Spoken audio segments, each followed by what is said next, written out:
Basketball. Love. Los Angeles. Home. Retirement. Peace. And legacy.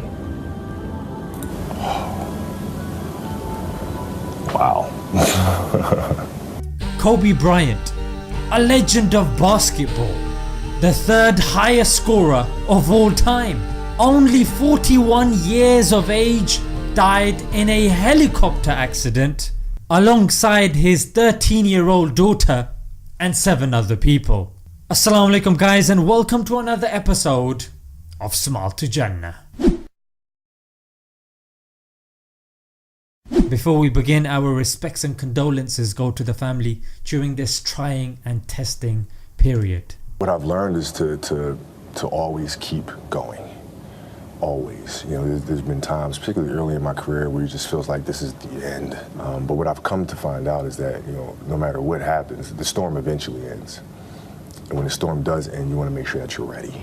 As expected, Kobe's death has affected hundreds and thousands of people worldwide, with 250 tweets per second talking about his achievements, offering their respects and sharing memories from the likes of the ex-president of the United States to even the ex-president of Iran. He has even caused grown men to weep and mourn in public. And what's even more special about this individual is that he has stopped our fast-paced rat race, whatever you want to call it, and you've got people talking about the unpredictability of life and taking the time to appreciate one's family after seeing the relationship Kobe had with his 13-year-old daughter. Whilst all this is happening, the legendary BBC, whilst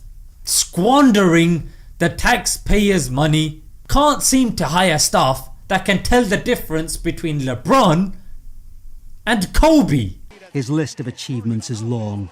An all-star, an NBA champion and an Olympic gold medalist, he was unashamedly competitive. Of course these muppets had to apologise in the end, but it just goes to show, as this is going on, there's a lot of questions that are plaguing the minds of the people. And to be honest, I was actually inspired by this tweet where the guy actually says, imagine being told that the helicopter is gonna crash. What goes through your mind? What do you say to yourself? And he goes one step forward and he says, imagine as a father, you got your daughter there, and fathers are very protective.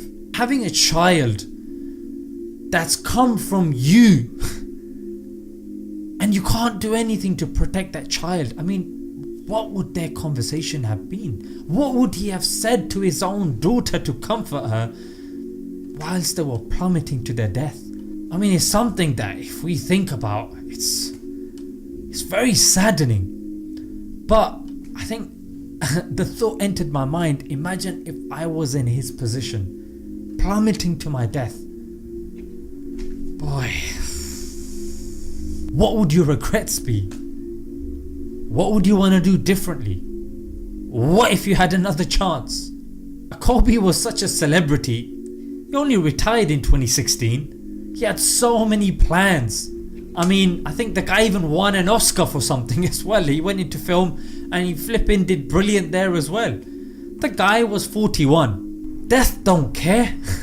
Death doesn't care if you're a celebrity. Death doesn't care if you're a 13-year-old child. When it's your time to go, it's your time to go. But I'm gonna be honest, even after hearing this, some of us are still duped, and I speak to myself before I speak to you. We're still duped into thinking that we're gonna live forever. I mean, who's guaranteed us that we're going to live till tomorrow? No one. But here we're thinking, it's Kobe. Oh yeah, it's somebody in that country. But that's the thing. Today it's him, tomorrow it could be us. And that should really get us thinking about the big questions in life. Like, what are we actually doing here? Like, what's our purpose? Surely life is more than just merrymaking, going to work. I mean, this guy puts it perfectly. So many of us, we wake up every day in fear. We're scared. And we are so frightened to leave the box. We work in a box, we drive to the office in a box, we eat lunch out of a box, we go home and live in a box, we spend 5 hours every night watching a box, and then we die in a box, and we call it a life. That's literally how we've made our existence. Yeah? Everybody's gonna die, but does everybody live? And what does it mean to live? Especially if you're not spending your time focusing on your purpose. What are you doing here? And is there any point wasting time on people that when we pass away, they'd probably spend a week grieving and mourning, and then they'll move on? And those people that are watching that are believers, the only thing that we're gonna take with us is our deeds. Yeah, that's what we take with us. But there's another continuing investment. That's called sadaqatul jariyah, ongoing sadaqah. Yeah, ongoing deeds. That could be if you helped build a mosque. That could be if you taught somebody something, or if you helped somebody accept Islam, or you gave somebody life-changing advice, or just general advice that helped them better themselves, teach somebody Quran, or give in charity that saves someone's life, or feed them, or whatever. So, and even other stuff like creating content, could be a podcast, could be making videos that will live on after you pass away, or writing books. Some people may say, oh, but Kobe's passed away, but there's other people that are dying every single day. And you're right, that's so true. But I guess what makes celebrities' deaths so talked about, because everybody knows them. They know their name, they know about their lives, they have a connection with them. So when they pass away, it's an interesting time for us to open the doors of dialogue. And I'm going to end with this quote, which is, the goal isn't to live forever, but to create something that will. Let's leave it there, guys. Until next time.